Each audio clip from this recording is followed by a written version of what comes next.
नमस्कार, मैं हूं आपके साथ कविता राणा।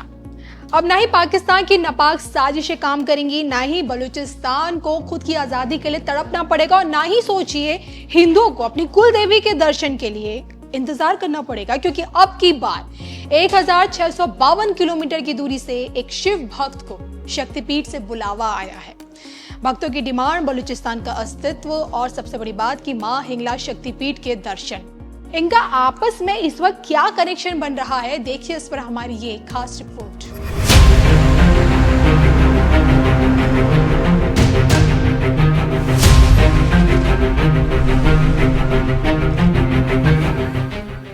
ऑपरेशन सिंदूर के रास्ते पहलगाम हमले का बदला और फिर उसके बाद भारत पाकिस्तान के बीच युद्ध विराम की घोषणा। हालांकि सोचे कि इन सब के बीच खुली हवा में सांस लेने के लिए छटपटा रहा बलूचिस्तान पाकिस्तान के लिए गले का वो कांटा इस वक्त बन गया है जिसे ना ही निगला जा रहा है और ना ही निकाला जा सकता है।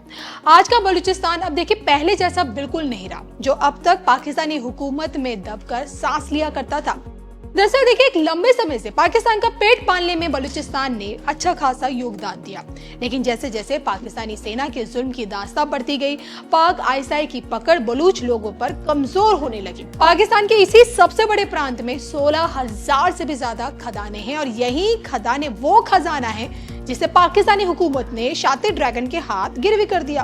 बलूच लोग ना ही इन खदानों का लाभ आज तक उठा पाए, ना ही तरक्की की उड़ान भर पाए। रोजगार के नाम पर पाकिस्तानी हुकूमत ने बलूच लोगों के हाथों में हमेशा एक कटोरा थमाया, सरकारी पदों पर भेदभाव किया, सरकार की नीतियों से वंचित करके रखा। महंगाई भुखमरी नाम के हंटर ऊपर से वो मारते गए और उठती आवाज को दबाने के लिए खूनी खेल अलग से खेला।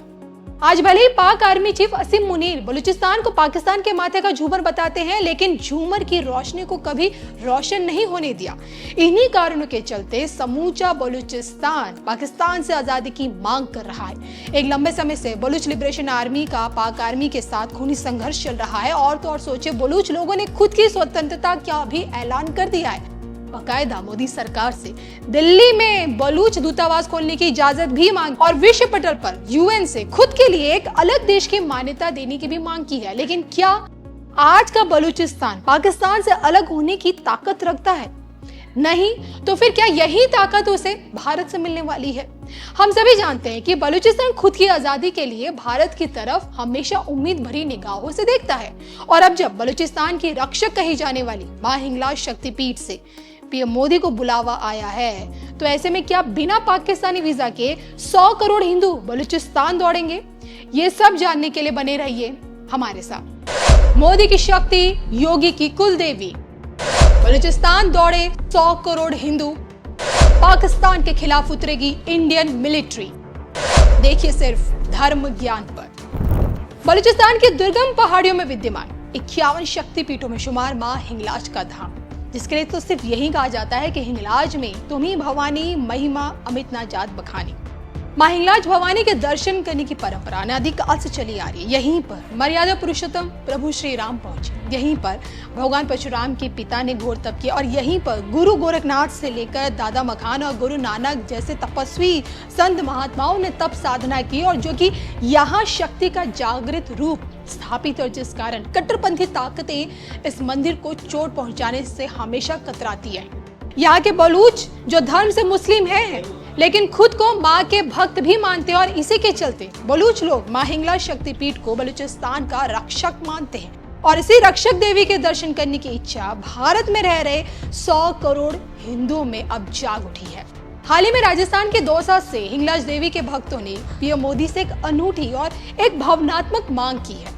भक्तों का ये कहना है कि हमारी कुल देवी हिंगलाज माता का प्राचीन और प्रसिद्ध मंदिर पाकिस्तान के बलूचिस्तान प्रांत में स्थित है, लेकिन मौजूदा समय में भारत पाक रिश्ते और वीजा संबंधित सख्त नियमों के कारण वे वहां जाकर मां के दर्शन नहीं कर पा रहे हैं और अपनी कुल देवी के प्रति भक्तों की आस्था का परिणाम है जो अब भारत के हिंदू बलूचिस्तान को एक स्वतंत्र राष्ट्र के तौर पर देखना चाह रहे हैं। और ये बात देखिए, हम सभी जानते हैं कि जब तक कि बलूचिस्तान पूर्ण रूप से पाकिस्तान से आजाद नहीं हो जाता, तब तक पाकिस्तानी वीजा हिंगलाज शक्तिपीठ यात्रा में रुकावट का काम करेगा।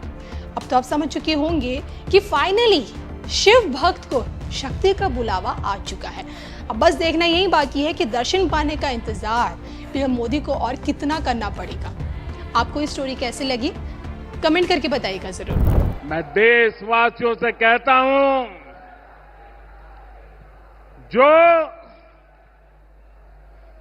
जो सिंदूर मिटाने निकले थे,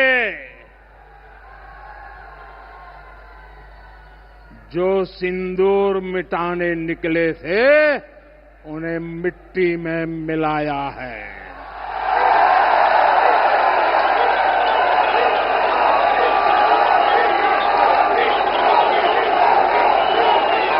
जो हिंदुस्तान का लहू बहाते थे,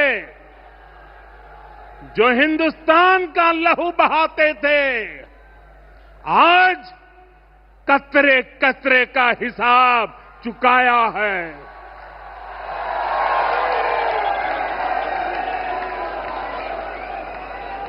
जो सोचते थे भारत चुप रहेगा, आज वो घरों में डूब डूब के पड़े हैं।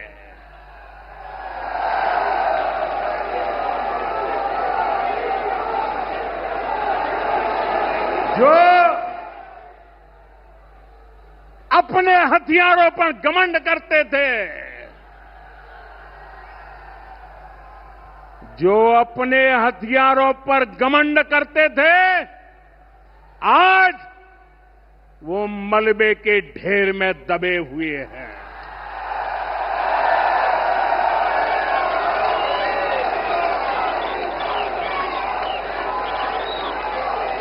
मेरे प्यारे देशवासियों, ये शोध प्रतिशोध का खेल नहीं, ये शोध प्रतिशोध का खेल नहीं, ये न्याय का नया स्वरूप है।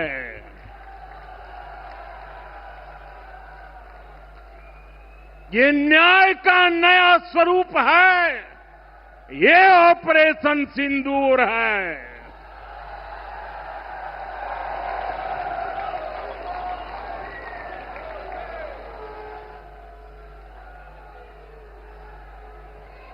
ये सिर्फ आक्रोश नहीं है, ये सिर्फ आक्रोश नहीं है, ये समर्थ भारत का रौद्र रूप है। ये भारत का नया स्वरूप है।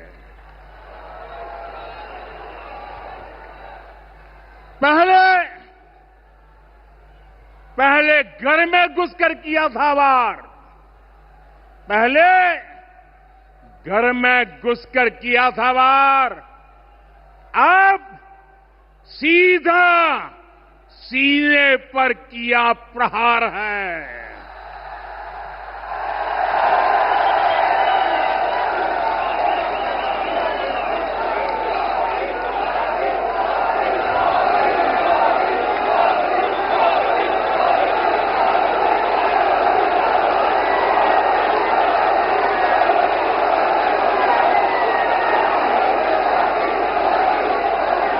आतंक का फन कुचलने की,